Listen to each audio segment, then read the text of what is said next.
പിതാവിന്റെയും പുത്രന്റെയും പരിശുദ്ധാത്മാവിന്റെയും നാമത്തിൽ തന്നെ ആമേൻ. സ്തുതിയുടെ മധ്യത്തിൽ വസിക്കുന്നതിനായ സ്വർഗ്ഗപിതാവേ, പരിശുദ്ധനും നിത്യനുമായ ദൈവമേ, അങ്ങേ ആരാധിപ്പാനും സ്തുതിപ്പാനും മഹത്വപ്പെടുത്തുവാനും ഒരു അവസരം കൂടെ ഞങ്ങൾക്ക് ഒരുക്കി തന്നതിനാൽ നാം നിറഞ്ഞ ഭയത്തോടെ സ്തോത്രം അർപ്പിക്കുന്നു. ആയുസ്സിലെ ഒരു വിശുദ്ധ ദിവസം കൂടെ ഞങ്ങൾക്ക് നൽകിയല്ലോ കർത്താവേ. ഞങ്ങൾക്ക് ഒരുമിച്ച് ആരാധിപ്പാൻ കർത്താവെ ശുശ്രൂഷിപ്പാൻ ലഭിച്ച ഭാഗ്യത്തിനായി സ്തോത്രം ചെയ്യുന്നു. ഇവിടെ വന്ന് ഇരുന്ന് ആരാധിക്കുന്ന മക്കളെയും കർത്താവെ മാധ്യമങ്ങളിലൂടെ ഇത് കണ്ട് കൂടെ ചേർന്ന് ആരാധിക്കും പ്രാർത്ഥന മക്കളെ തിരുക്കരങ്ങൾ സമർപ്പിക്കുന്നു. കർത്താവെ ശുശ്രൂഷാദികൾ സാർവരെയും പെട്ട പരിശുദ്ധാത്മാവിന്റെ നിറവ് നയിക്കുകയും അവിടുന്ന് മഹത്വം എടുക്കണമേ, യേശുവിന്റെ നാമത്തിൽ തന്നെ ആമേൻ. ദൈവനാമ മഹത്വത്തിനായി ഗീതം 18 ഗീതം പാടി നമുക്ക് ദൈവത്തെ സ്തുതിക്കാം. ഗീതം 18.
ദൈവം ആത്മാവാകുന്നു. അവനെ നമസ്കരിക്കുന്നവർ ആത്മാവിലും സത്യത്തിലും നമസ്കരിക്കണം. നമ്മുടെ പിതാവായ ദൈവത്തിൽ നിന്നും കർത്താവായ യേശുക്രിസ്തുവിൽ നിന്നും കൃപയും സമാധാനം ഉണ്ടാകട്ടെ. ഇത് യഹോവ ഉണ്ടാക്കിയ ദിവസം ഇന്ന് നാം സന്തോഷിച്ച് ആനന്ദിക്കാം. കർത്താവേ, ഞങ്ങളുടെ ഹൃദയങ്ങളെ തുറക്കണമേ. പിതാവിനും പുത്രനും പരിശുദ്ധാത്മാവിനും മഹത്വം ഉണ്ടാകട്ടെ.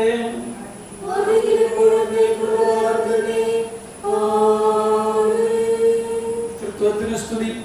സൈന്യങ്ങളുടെയുമായ കർത്താവ് പരിശുദ്ധൻ പരിശുദ്ധൻ പരിശുദ്ധൻ. ആകാശവും ഭൂമിയിലും മഹത്വം നിറഞ്ഞിരിക്കുന്നു. മഹോന്നതനായ കർത്താവേ, നിനക്ക് മഹത്വം ഉണ്ടാകട്ടെ.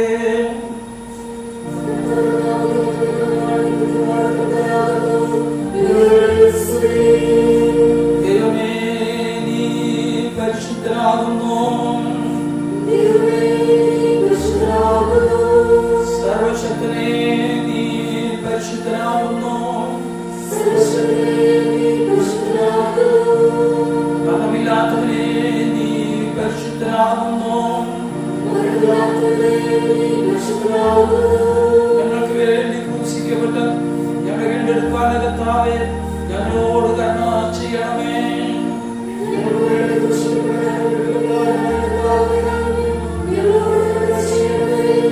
പരിശുദ്ധാത്മാവായ കർത്താവേ,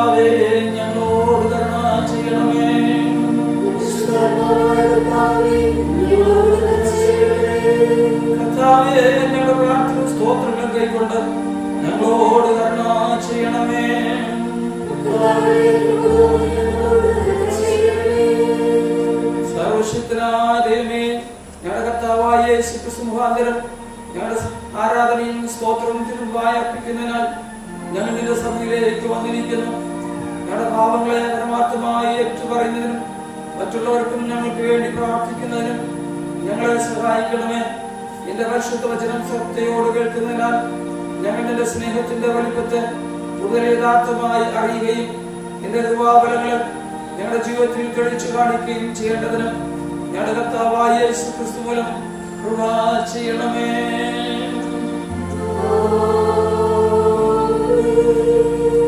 പാപസ്വീകാരം. നമുക്ക് പാപമില്ല എന്ന് നാം പറയുന്നുവെങ്കിൽ നാം നമ്മെ തന്നെ വഞ്ചിക്കുന്നു. സത്യം നമ്മിൽ ഇല്ലാതെയായി നമ്മുടെ പാപങ്ങൾ നാം ഏറ്റുപറയുന്നുവെങ്കിൽ അവൻ നമ്മോട് പാപങ്ങളെ ക്ഷമിച്ച് സകലനീതിയും പോക്കി നമ്മെ ശുദ്ധീകരിക്കുവാൻ തക്കവണ്ണം വിശ്വസ്തനും നീതിമാനുമാകുന്നു. ഞാൻ എഴുന്നേറ്റ് അപ്പന്റെ അടുക്കൽ ചെന്നു അവനോട്, അപ്പാ, ഞാൻ സ്വർഗത്തോടും നിന്നോട് പാപം ചെയ്തിരിക്കുന്നു. ഇനി നിന്റെ മകൻ എന്ന പേരിനും ഞാൻ യോഗ്യനല്ല എന്ന് പറയും. ദൈവരാജ്യം സമീപിച്ചിരിക്കുന്നു. മാനസാന്തരപ്പെട്ട് സുവിശേഷത്തിൽ വിശ്വസിക്കും. നമുക്കുള്ള മഹാപുരോഹിതൻ നമ്മുടെ ബലഹീനതകളിൽ സഹതാപം കാണിക്കാൻ കഴിയാത്തവനല്ല. പാപമൊഴികെ സർവത്തിലും നമുക്ക് തുല്യമായി പരീക്ഷിക്കപ്പെട്ടവനത്രേ നമുക്കുള്ളത്. നമുക്ക് മുട്ടുകുത്തി മൗനമായി നമ്മെ തന്നെ ശോധന ചെയ്യാം. നമ്മുടെ പാവങ്ങളെ സന്തോഷത്തിനായ ദൈവത്തോട് പരമാർത്ഥ ഹൃദയത്തോട് ഏറ്റു പറയാം. ഇത്തരത്തോളം നമ്മെ നടത്തിയുള്ള ദൈവത്തിന് നാം സ്തുതി സ്തോത്രം അർപ്പിക്കാം. നമ്മുടെ ദൈവത്തെ ആത്മാവിനെ തിരുക്കരങ്ങളിൽ ഏൽപ്പിച്ചുകൊണ്ട് നമ്മുടെ ജീവിതത്തിലുള്ള എല്ലാ വീഴ്ചകളെയും കുറവുകളെയും ലംഘനങ്ങളെയും മനഃപൂർവ്വമായി നമുക്ക് ഓർത്ത്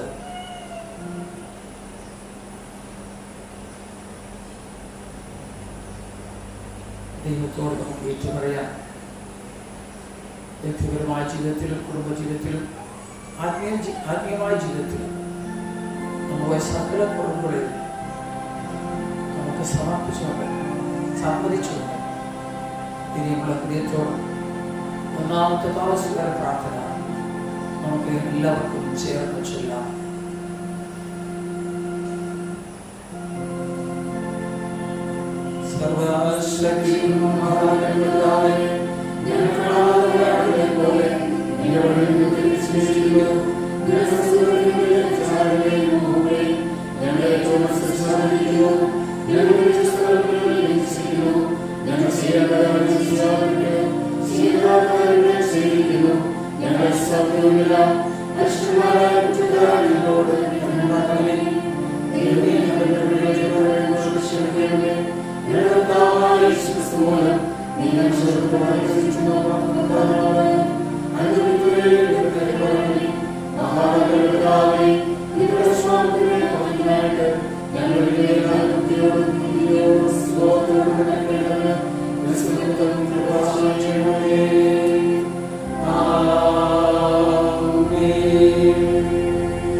സർവശക്തനും കരുണയുള്ള കർത്താവ് പാവങ്ങളുടെ മോചനവും മാപ്പും ജീവിതം ക്രമപ്പെടുത്താനുള്ള അവസരവും പരിശുദ്ധാത്മാവിന്റെ കൃപയും ആശ്വാസവും നമുക്ക് എല്ലാവർക്കും നൽകുമാറാകട്ടെ.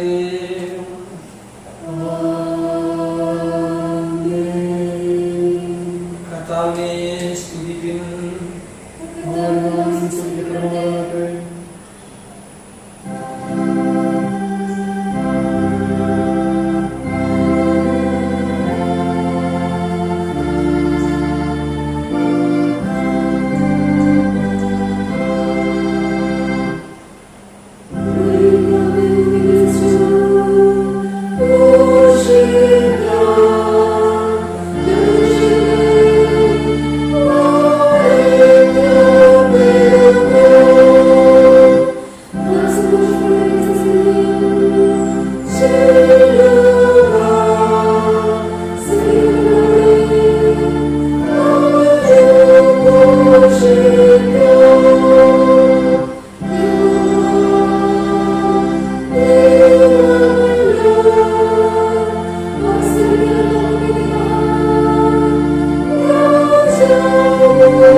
തിരുവചന ഭാഗങ്ങൾ വായിച്ചു. കാലത്തേക്ക് നിശ്ചയിച്ചിരിക്കുന്ന ഒന്നാം പാഠഭാഗം ഉൽപ്പത്തി പുസ്തകം 13-ാം അധ്യായം 2-ാം വാക്യം മുതൽ 12-ാം വാക്യം വരെ. ഉൽപ്പത്തി പുസ്തകം 13-ാം അധ്യായം 2-ാം വാക്യം മുതൽ 12-ാം വാക്യം വരെ. കന്നുകാലി, വെള്ളി, പൊന്ന് ഈ വകയിൽ അബ്രാം ബഹു സമ്പന്നനായിരുന്നു. അവൻ തന്റെ യാത്രയിൽ തെക്ക് നിന്ന് ബഥേൽ വരെയും ബഥേലിനും ഹായിക്കും മധ്യേ തനിക്ക് ആദിയിൽ കൂടാരമുണ്ടായിരുന്നതും താൻ ആദിയിൽ ഉണ്ടാക്കിയ യാഗപീഠമിരുന്നതുമായ സ്ഥലം വരെയും ചെന്നു. അവിടെ അബ്രാം യഹോവയുടെ നാമത്തിൽ ആരാധിച്ചു.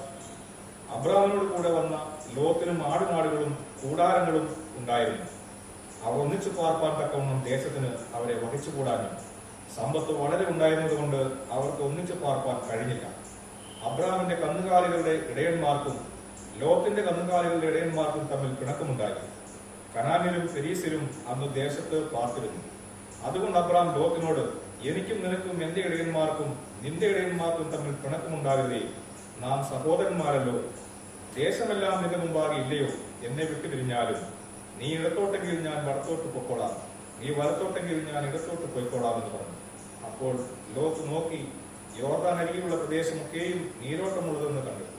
യഹോവ സൊദോമിനെയും ഗോമോരയും നശിപ്പിച്ചതിന് മുമ്പേ അത് യഹോവയുടെ തോട്ടം പോലെയും സോവർ വരെ മിസ്രയീം ദേശം പോലെയുമായിരുന്നു. ലോത്ത് യോർദാൻ അരികിലുള്ള പ്രദേശമൊക്കെയും തിരഞ്ഞെടുത്തു. ഇങ്ങനെ ലോത്ത് കിഴക്കോട്ട് യാത്രയായി. അവർ തമ്മിൽ പിരിഞ്ഞു. അബ്രാം കനാൻ ദേശത്ത് പാർത്തു. ലോത്ത് ആ പ്രദേശത്തെ പട്ടണങ്ങളിൽ പാർത്തു. സോദാം വരെയും കൂടാരം നീക്കി അടിച്ചു. ഇവിടെ ഒന്നാം പാഠഭാഗം വായിച്ചു അവസാനിച്ചിരിക്കുന്നു.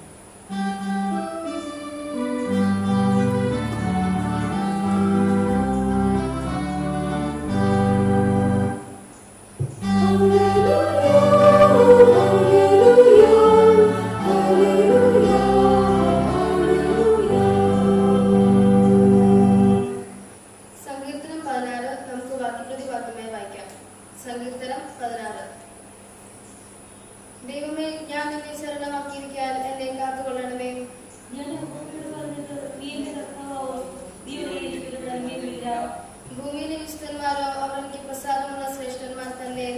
എന്റെ ദൈവത്തെ കൈക്കൊള്ളുന്ന വേരുകൾ വർദ്ധിക്കും. അവർ രക്തപാതീയ ബലികളിൽ നടത്തുകയില്ല. അവരുടെ നാമങ്ങളിൽ നാമങ്ങൾ എടുക്കുകയില്ല. എന്റെ അവകാശത്തിന്റെയും പാനപാത്രത്തിന്റെയും പങ്ക് യഹോവയാകുന്നു. നീ എനിക്കുള്ള ഓഹരിയെ പരിപാലിക്കുന്നു.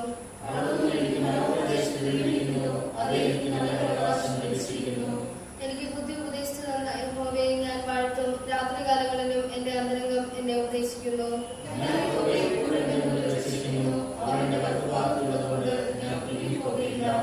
അതുകൊണ്ട് എന്റെ ഹൃദയം സന്തോഷിച്ച് എന്റെ മനസ്സാനന്ദിക്കുന്നു. എന്റെ ജഡവും നിർഭയമായി വസിക്കും.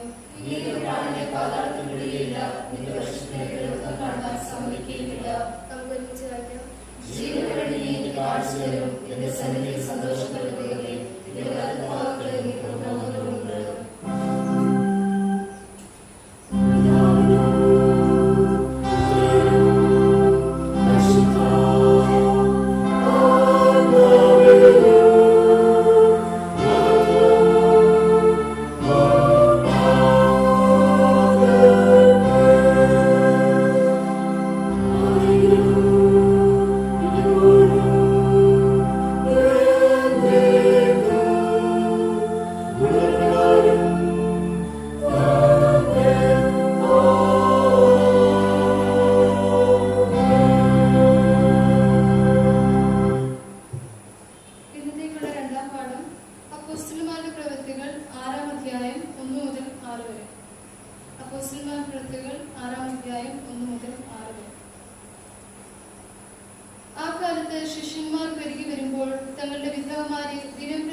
എന്ന് യവന ഭാഷക്കാർ ഇബ്രാഹിം ഭാഷക്കാരുടെ നേരെ പുറപ്പെടുത്തു.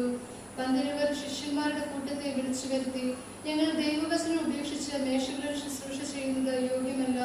ആകയാൽ സഹോദരന്മാരെ, ആത്മാവും ജ്ഞാനവും നിറഞ്ഞ് നല്ല സാക്ഷ്യമുള്ള 7 പുരുഷന്മാരെ നിങ്ങളിൽ തന്നെ തിരഞ്ഞുകൊള്ളുകയും അവരെ ഈ വേലയ്ക്കാക്കാം. ഞങ്ങളോ പ്രാർത്ഥനയിലും വചന ശുശ്രൂഷയിലും ഉച്ചരിക്കും എന്ന് പറഞ്ഞു. ഈ വാക്ക് കൂട്ടത്തിനൊക്കെ സത്യവും ബോധ്യമായി വിശ്വാസവും പരിശുദ്ധാത്മാവും നിറഞ്ഞ പുരുഷനായ സ്തെഫാനോസ്, ഫിലിപ്പോസ്, പ്രൊക്കോറോസ്, നിക്കാനോർ, തിമോൻ, പർമേനാസ്, യഹൂദ മതാനുസാരിയായ അന്ത്യോക്യക്കാരൻ നിക്കോളവോസ് എന്നിവരെ തിരഞ്ഞെടുത്തു. അപ്പോസ്തലന്മാരുടെ മുമ്പാകെ നിർത്തി അവർ പ്രാർത്ഥിച്ച് അവരുടെ മേൽ കൈവച്ചു. ഇവിടെ 2-ാം പാഠം വായിച്ചു കഴിഞ്ഞു.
വിശുദ്ധ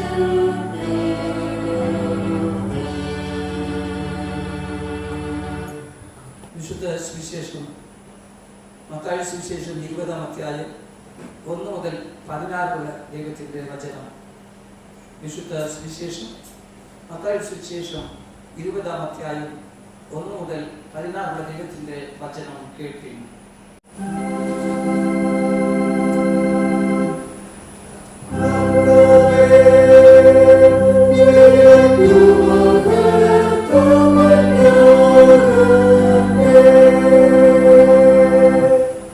സ്വർഗരാജ്യം തന്റെ മുന്തിരിത്തോട്ടത്തിൽ വേലക്കാരെ വിളിച്ചാക്കേണ്ടതിനും പുലർച്ചയ്ക്ക് പുറപ്പെട്ട വീട്ടുടയനോട് സദൃശ്യം. വേലക്കാരോട് അവൻ ദിവസത്തേക്ക് ഓരോ വെള്ളിക്കാശ് പറഞ്ഞൊത്തിട്ട് അവരെ മുന്തിരിത്തോട്ടത്തിൽ അയച്ചു. 3-ാം മണി നേരത്തും പുറപ്പെട്ട് മറ്റു ചിലർ ചന്തയിൽ നിനക്കെട്ട് നിൽക്കുന്നത് കണ്ടു. നിങ്ങളും മുന്തിരിത്തോട്ടത്തിൽ പോകുവിൻ, ന്യായമായത് തരാം എന്ന് അവരോട് പറഞ്ഞു. അവർ പോയി.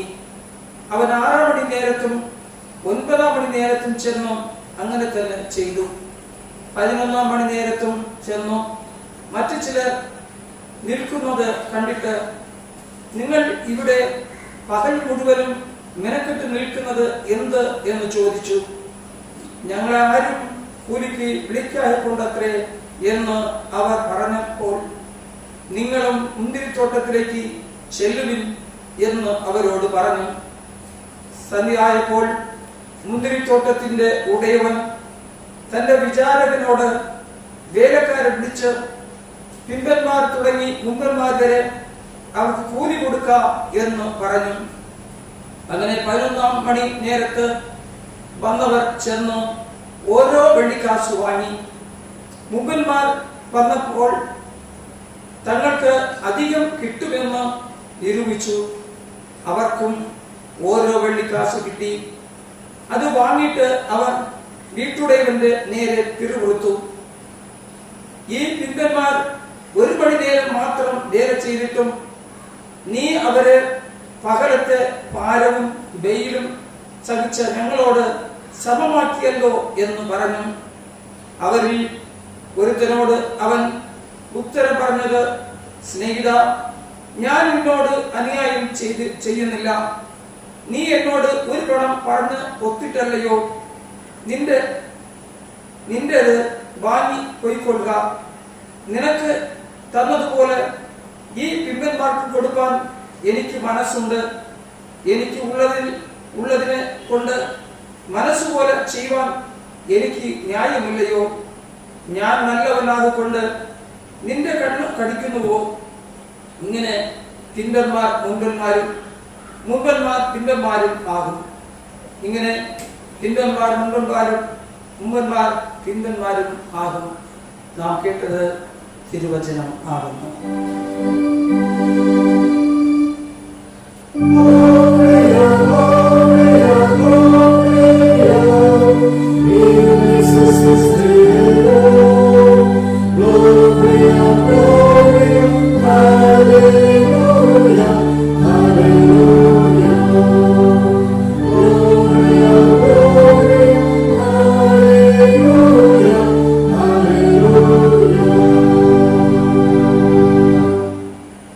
കീർത്തനം 242.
സകല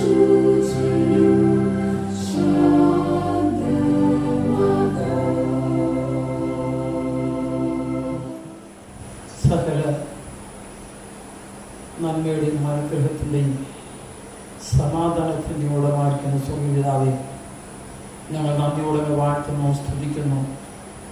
വീണ്ടും ഞങ്ങൾക്ക് ദേവാലയത്തിൽ കൂടി ആരാധിപ്പാനും സ്തുതിപ്പാനും കർത്താവേ വചനം വായിപ്പാനും വായിച്ചു കേൾപ്പാനും ധ്യാനിപ്പാനും ഒരു സന്ദർഭം കൂടെ ഒരുക്കി തന്നതിനായി നന്ദിയോട് സ്തുതിക്കുന്നു. ഇന്നും അല്പസമയം നിന്റെ വചനം ധ്യാനിക്കുമ്പോൾ ഇന്ന് ഞങ്ങൾക്ക് ആവശ്യം നൽകി ഞങ്ങളെ നീ അനുഗ്രഹിക്കണമേ. ഭാരവും പ്രയാസവും ദുഃഖം നിറഞ്ഞ ജീവിതയാത്രകളിൽ നിന്റെ സാന്നിധ്യം ഞങ്ങൾക്ക് ആശ്വാസം നൽകട്ടെ. വചനം സംസാരിക്കുന്ന അടിയനെയും കേൾക്കുന്ന ഞങ്ങളെയും ഒന്നുപോലെ അനുഗ്രഹിക്കണമേ. യേശുവിൻ്റെ നാമത്തിൽ തന്നെ ആമേൻ. നമുക്ക് എല്ലാവർക്കും ഇരിക്കാം. സർവ്വശക്തനും നിത്യനുമായ ദൈവത്തിന് മഹത്വം ഉണ്ടാകട്ടെ. ഈ ശുശ്രൂഷയിൽ പങ്കാളികളായിരിക്കുന്ന എല്ലാവരെയും ദൈവനാമത്തിൽ സ്വാഗതം ചെയ്യുന്നു. എല്ലാവർക്കും എൻ്റെ സ്നേഹവന്ദനങ്ങൾ അറിയും.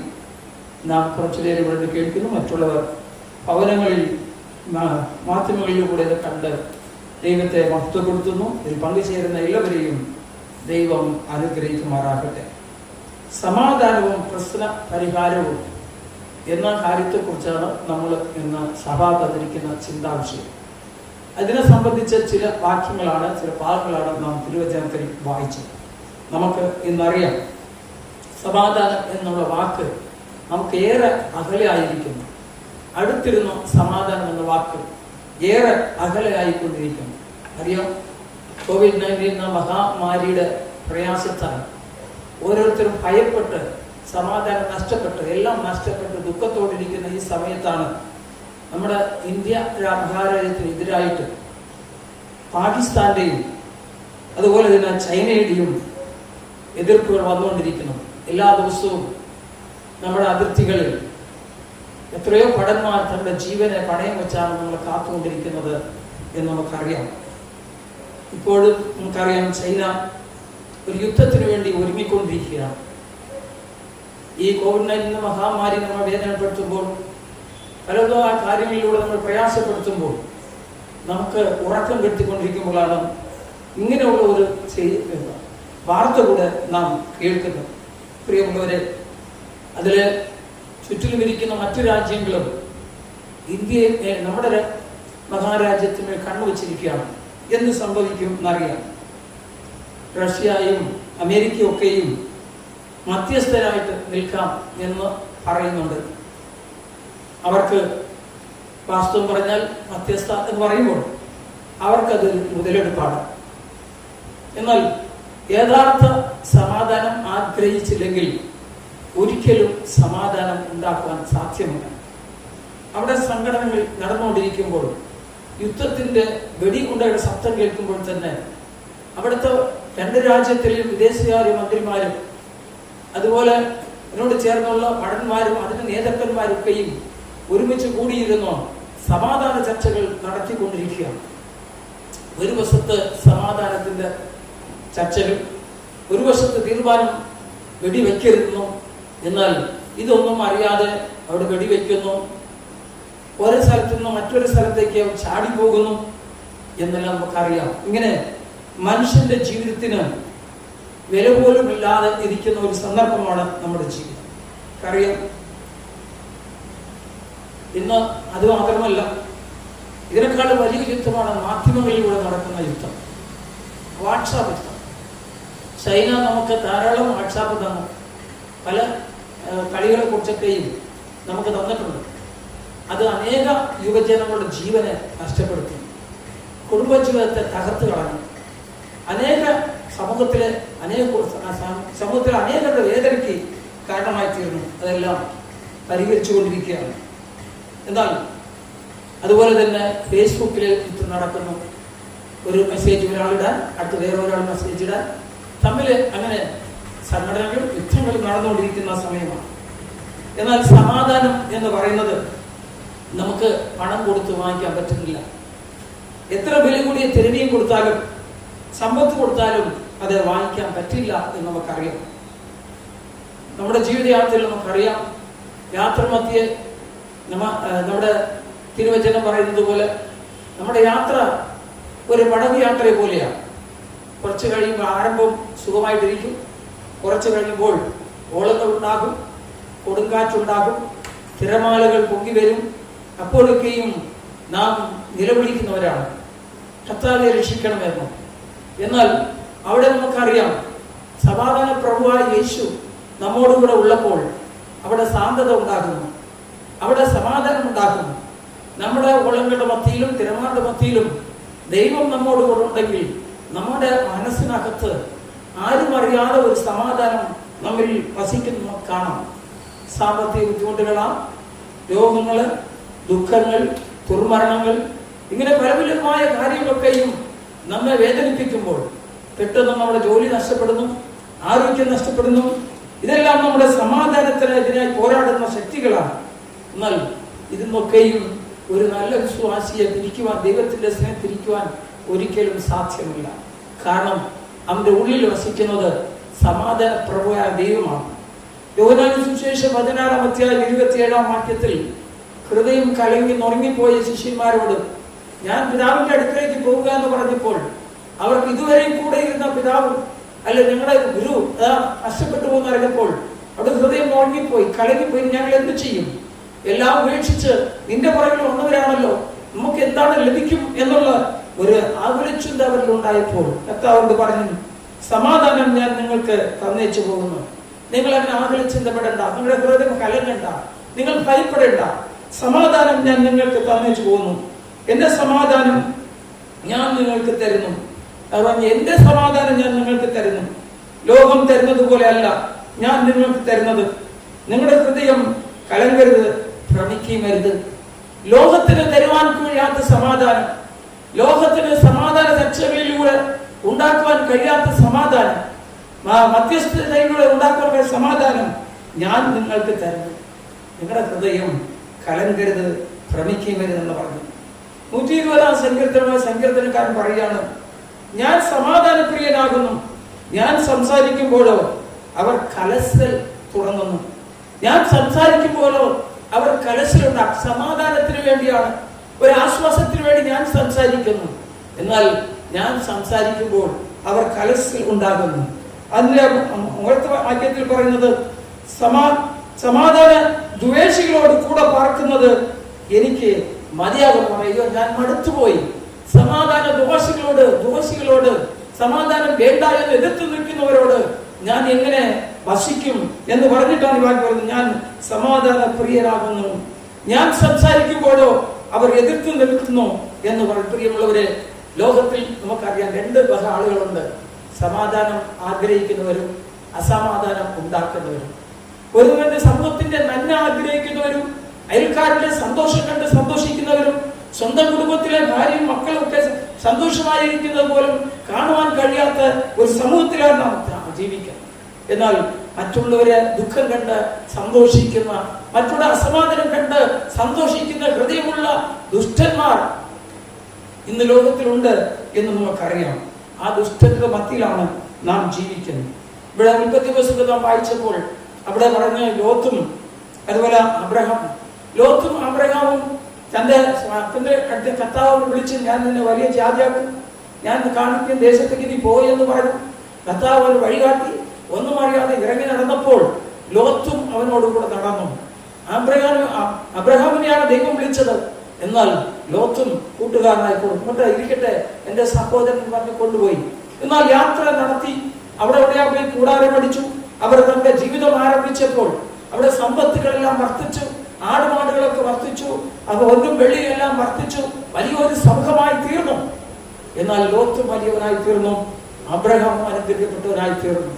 എന്നാൽ കുറച്ചു കഴിഞ്ഞപ്പോൾ ഒരുമിച്ച് വാർത്ത സ്ഥലത്ത് അവർക്ക് തമ്മിൽ സങ്കടങ്ങൾ ഉണ്ടായി, വഴക്കുകൾ ഉണ്ടായി, തമ്മിൽ പിണക്കമുണ്ടായി. ലോത്തിന്റെയും അബ്രഹാമിന്റെയും ഇടയന്മാർ തമ്മിൽ വഴക്കുണ്ടായി. ഇനി എന്ത് ചെയ്യാൻ പറ്റും? അത് അബ്രഹാമിന് അസമാധാനമായിരുന്നു. ഇവർ തമ്മിലുള്ള എന്നുമുള്ള വഴക്ക് സമാധാനം നശിപ്പിച്ചിരിക്കുകയാണ്. അതുകൊണ്ട് അബ്രഹാം ദൈവത്തോട് പ്രാർത്ഥിച്ചു, എന്ത് ചെയ്യണം? ദൈവത്തോട് ആലോചന ചോദിച്ചു.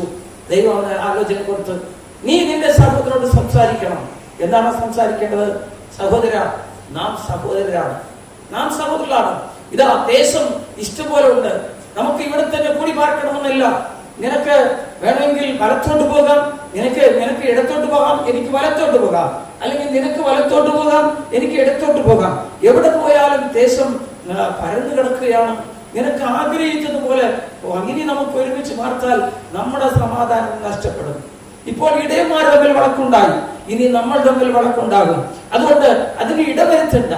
നീ ഇടത്തോട്ട് പോയാൽ ഞാൻ വലത്തോട്ട് പോകാം, നീ വലത്തോട്ട് പോയാൽ ഞാൻ ഇടത്തോട്ട് പോകാം. സഹോദര, നീ ഒരു തീരുമാനം എടുക്ക് എന്ന് പറഞ്ഞു. പ്രിയമുള്ളവരെ, ലോത്ത് നോക്കിയപ്പോൾ നല്ല ഭൂമി കണ്ടു, വെള്ളം നിറഞ്ഞു പച്ചവശയത്തിൽ കാണുന്ന കേരളത്തെ പോലുള്ള സ്ഥലം കണ്ടു. അവ പറഞ്ഞു, ഞാൻ ഈ വഴിയിലേക്ക് അങ്ങോട്ട് പോകാമെന്ന് പറഞ്ഞു. അതെ, അബ്രഹാം പറഞ്ഞു, നിനക്ക് ഇഷ്ടമുള്ള സ്ഥലത്തേക്ക് നീ പോയെന്ന് പറഞ്ഞു. അവരങ്ങനെ പോയി കൂടാരം അടിച്ചടിച്ച് സോദോം കുമാര വരെയും കൂടാരം അടിച്ചു. അബ്രഹാം ഖാനാൻ ദേശത്ത് പാർത്തു. ഇവിടെ പറഞ്ഞിരിക്കുന്നത് എനിക്ക് വേറെ ഒന്നുമില്ല. അങ്ങനെ ഒരു തീരുമാനം അബ്രഹാം എടുത്തത് കൊണ്ട് പ്രിയമുള്ളവരെ, സഹോദരങ്ങൾ തമ്മിലുള്ള സംഘടന മാറി, അവർ തമ്മിലുള്ള സ്നേഹം നിലനിന്നു. ഇനി ലോകത്തിന് ഒരു കഷ്ടം വന്നപ്പോൾ ദൈവത്തിന്റെ മധ്യയിൽ നിന്ന് അബ്രഹാം ഇടവിൽ നിന്ന് പ്രാർത്ഥിച്ചു. കാരണം അവിടെ അബ്രഹാമിന്റെ തക്ക സമയത്തുള്ള ഒരു ഇടപെടലാണ് സമാധാനം സൃഷ്ടിച്ചത് എന്ന് നമുക്കറിയാം. അപ്പോസ്തല പ്രവൃത്തികൾ നാം വായിച്ചു. അവിടെ സഭ 1-ാം നൂറ്റാണ്ടില് സഭ വളർന്നു. പെട്ടെന്ന് സഭ വളർന്നപ്പോൾ സഭയിൽ അനേക വിശ്വാസികൾ വന്നു. അതിലെ വിധവമാരുടെ കൂട്ടം ഭയങ്കരമായിരുന്നു. ആ വിധവമാരെല്ലാം സഭ ഉൾക്കൊള്ളാൻ കഴിയുന്നില്ല. അവിടെ യവനക്കാരും എബ്രയക്കാരും രണ്ട് ഇതില്ല. ഇന്ന് നമ്മളുടെ സഭയിലുള്ളത് പോലെ കുറച്ച് കഴിയുമ്പോൾ ആച്ചയും കുഴപ്പമൊന്നുമില്ല, കുറച്ച് കഴിയുമ്പോൾ പല സംഘടനകളും പല പ്രയാസങ്ങളും അതൊക്കെ ഉണ്ടാകും. ഞങ്ങൾ അങ്ങനെ നിങ്ങൾ അവരെ നോക്കുന്നു, ഇവിടെ കുറച്ച് പേര് അവർ ചെയ്യുന്നു, എനിക്ക് ഞങ്ങളെല്ലാവരും തളർന്നിരിക്കുക എന്നൊക്കെ നമ്മൾ പറയുന്നത് പോലെ തന്നെയാണ് 1-ാം നൂറ്റാണ്ടിലെ സംഭവം. അത് ഇന്നും നടന്നുകൊണ്ടിരിക്കുകയാണ്. അവർ ഞങ്ങൾ ആരും നോക്കുന്നില്ല, എബ്രയ സ്ത്രീകളെ നോക്കുന്നു, യൗവന സ്ത്രീകളെ ആരും നോക്കുന്നില്ല. അവർക്ക് സമയത്തിന് ഭക്ഷണം കൊടുക്കുവാൻ, അവരെ കരുതുവാൻ, അവർക്കൊരു കൗൺസിലിംഗ് നടത്തുവാൻ ഇവിടെ ആരുമില്ല എന്നുള്ള പരാതി വന്നു. എന്നാൽ ശിഷ്യന്മാർ ഉടൻ തന്നെ പരിഹാരം കെട്ടുവാൻ തുടങ്ങി. ശിഷ്യന്മാരുടെ കൂട്ടം 12 പേര് ഒരുമിച്ച് കൂടി അവർ ഒരു തീരുമാനമെടുത്തു. നമുക്ക് നമ്മുടെ മധ്യയെ ശിഷ്യന്മാർ ഒരുമിച്ച് കൂടി പ്രശ്നപരിഹാരത്തിനായി ഉടൻ തന്നെ ആരംഭിച്ചു. അതായത് 9-ാം വാക്യത്തിൽ വന്നു, ആകയാൽ സഹോദരന്മാരെ, ആത്മാവും ജ്ഞാനവും നിറഞ്ഞും നല്ല സാക്ഷ്യമുള്ള 7 പുരുഷന്മാരെ തിരഞ്ഞെടുത്ത് ശുശ്രൂഷയ്ക്കായി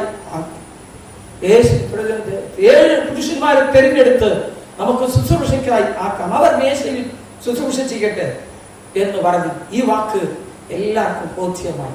അതാ നല്ലത്. അതും കൂടെ പറഞ്ഞു, ഞങ്ങളോ പ്രാർത്ഥനയിലും വചന ശുശ്രൂഷയിലും ഇരിക്കുമെന്ന് പറഞ്ഞു. പ്രാർത്ഥിക്കുവാനും വചനം വിളിക്കുന്ന ഞങ്ങൾ മേശകളെ ശുശ്രൂഷ ചെയ്താൽ പറ്റില്ല, അതിന് വേറെ ആളുകളാണ് ഇന്നും നമ്മുടെ സഭയിൽ നിലനിൽക്കുന്നു. അത് നിങ്ങൾക്കറിയാം, ഏത് വലിയ സഭയായിരുന്നാലും 7 പേരെ എടുക്കുള്ളൂ. എത്ര 1000 കുടുംബം ഉണ്ടെങ്കിലും 7 ഡിയോക്കന്മാരെ, അത് സഭയുടെ ഒരു പാരമ്പര്യമായിരുന്നു. ഇന്ന് നമുക്ക് ഏരിയ അനുസരിച്ച് ആളുകളുടെ എണ്ണം അനുസരിച്ചൊക്കെ കൗൺസിൽ മെമ്പർമാർ കൂടും, കമ്മിറ്റി അംഗങ്ങൾ കൂടും. ഇതൊക്കെ നമ്മൾ തീരുമാനിച്ചിരിക്കുന്നു പ്രിയമുള്ളവർ. കാരണം ബേസിക് അവിടെയാണ്. എന്തിനാ? സഭയിലെ ജനങ്ങളുടെ പരാതികൾ തീർക്കാൻ വേണ്ടി, ആവശ്യമുള്ളപ്പോൾ അവർക്ക് അടുത്ത് പോകാൻ വേണ്ടി, അവിടെ കാര്യങ്ങൾ എന്താണെന്ന് അറിഞ്ഞ് സഭയോട് അറിയിക്കാൻ വേണ്ടി, അവർക്ക് ചെറിയ ശുശ്രൂഷ നൽകാൻ വേണ്ടി അന്ന് അവർ പറഞ്ഞു. ആകയാൽ സഹോദരന്മാരെ, ആത്മാവും ജ്ഞാനവും നിറഞ്ഞും നല്ല സാക്ഷ്യമുള്ള 7 പുരുഷന്മാരെ തിരഞ്ഞെടുക്കണം. അന്ന് പുരുഷന്മാരെ ഉണ്ടായിരുന്നു, ഇന്ന് സ്ത്രീകളെയും നാം തിരഞ്ഞെടുക്കുന്നു. എന്തുവെന്ന് പറഞ്ഞാൽ ഇന്ന് സ്ത്രീകൾക്കും സമൂഹത്തില് വിലയും നിലയും ഉണ്ട് എന്ന് നാം അംഗീകരിച്ചിരിക്കുകയാണ്, തിരഞ്ഞെടുക്കുന്നു. പ്രിയമുള്ളവരെ, ഉടൻ തന്നെ പ്രശ്ന പരിഹാരം ഉണ്ടായി. അവർക്ക് ആർക്കെല്ലാം പോരായ്മ ഉണ്ടായിരുന്നോ ആ പ്രശ്നങ്ങൾ പരിഹരിച്ചു. പ്രിയമുള്ളവരെ, സമൂഹത്തിലെ പ്രശ്നവും അസാധാരണവും സർവ്വസാധാരണം വന്നുകൊണ്ടിരിക്കുന്നതാണ്. മത്തായി സുവിശേഷം 20-ാം അധ്യായം 1 മുതൽ 14 വാക്യങ്ങൾ വായിച്ചു. ഇത് സ്വർഗരാജ്യത്തെ കുറിച്ച് പറഞ്ഞ ഒരു കാര്യമാണ്. എന്നാൽ ഇവിടെ ശ്രദ്ധേയമായ ഒരു കാര്യമുണ്ട്. ഒരു ഉടയവൻ അല്ലെങ്കിൽ ഒരു മുതലാളി തന്റെ തോട്ടത്തിലേക്ക് ജോലിക്ക് ആളുകളെ വിളിക്കുകയാണ്. ഒരു കൂട്ടം ആളുകളെ രാവിലെ വിളിച്ചു, അവർ 12 മണിക്ക് ജോലി ചെയ്തു. ഒരു കൂട്ടം ആൾ 3 മണിക്ക് വിളിച്ചു, അവർ 9 മണിക്കൂർ ജോലി ചെയ്തു. ഒരു കൂട്ടം ആളുകൾ 6 മണിക്ക് വിളിച്ചു, അവർ 6 മണിക്കൂർ ജോലി ചെയ്തു. ഒരു കൂട്ടം ആളുകൾ 9 മണിക്ക് വിളിച്ചു, അവർ 3 മണിക്കൂർ ജോലി ചെയ്തു. ഒരു കൂട്ടം ആളുകൾ 11-ാം മണിക്ക് വിളിച്ചു, അവർ 1 മണിക്കൂർ മാത്രമേ ജോലി ചെയ്യുള്ളൂ. എന്നാൽ അവരോട് ചോദിക്കുന്ന ഒരു ചോദ്യമുണ്ട്, എന്തുകൊണ്ട് ഇങ്ങനെ നിങ്ങൾ വാ നോക്കി നിൽക്കുന്നത്?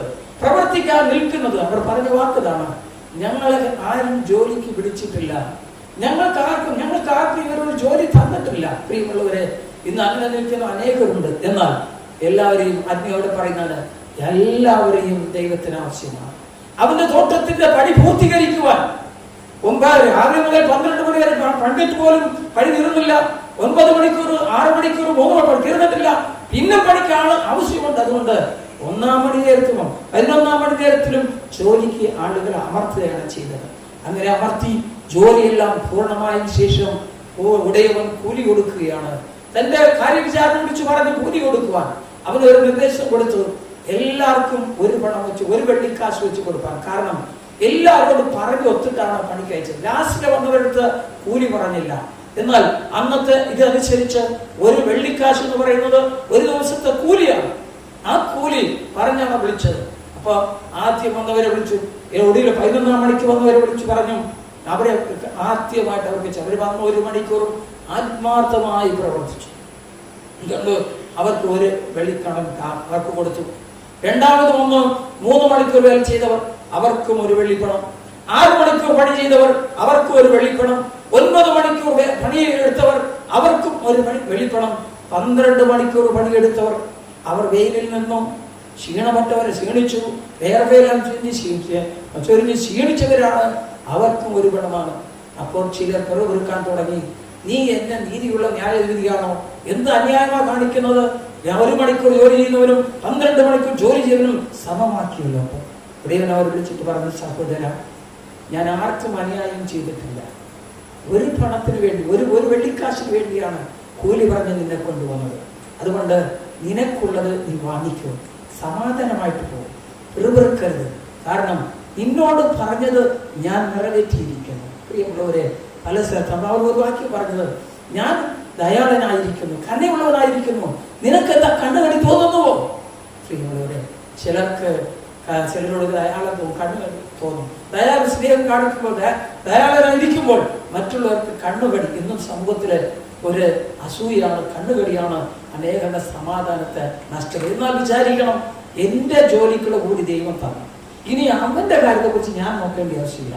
ഞാൻ പണി ചെയ്തു, എന്റെ കൂലി ദൈവം തന്നു, പറഞ്ഞ കൂലി എനിക്ക് തന്നു, എനിക്ക് മതി എന്ന് ചിന്തിച്ചാൽ പിറുപിറുക്കേണ്ട ആവശ്യമില്ല. ഇന്ന് സഭയിലും സമൂഹത്തിലും പിറുപിറുപ്പിന്റെ ശബ്ദങ്ങളാണ് നാം കേട്ടുകൊണ്ടിരിക്കുന്നത്. എവിടെയെല്ലാം പിറുപിറുപ്പുണ്ടോ അവിടെ ഒന്നും സമാധാനം ഉണ്ടാക്കില്ല. എന്നാൽ ഉടയവൻ പറയാണ്, ഞാൻ ആർക്കും അനീതി ചെയ്തിട്ടില്ല, ഞാൻ നീതി പ്രവർത്തിച്ചിരിക്കുന്നു. സ്വർഗരാജ്യത്തെ കുറിച്ച് പറയുമ്പോൾ സ്വർഗരാജ്യം എന്താണ്? ഭക്ഷണവും ഭാര്യയുമല്ല, നീതിയും ദൈവ സമാധാനവുമാകുന്നു. പരിശുദ്ധാത്മാവിന്റെ ശക്തിയും നീതിയും സമാധാനവും എന്നാണ് പറയുന്നത്. അതുകൊണ്ട് പ്രിയമുള്ളവരെ, ദൈവം അവിടെ പരിഹാരം ഉണ്ടാക്കുന്നു, പറഞ്ഞതുപോലെ കാര്യങ്ങൾ ചെയ്യുന്നു. തന്റെ ഇഷ്ടത്തെ അനുസരിച്ച് ഓരോരുത്തർ കാണുന്നു.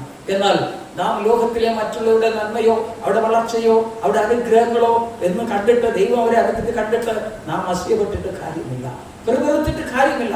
ഒന്ന് നാം നോക്കണം, എന്റെ ജോലിക്കുള്ള, ഞാൻ ചെയ്ത പണിക്കുള്ള കാശ് കൂലി എനിക്ക് ലഭിച്ചിട്ടുണ്ടോ?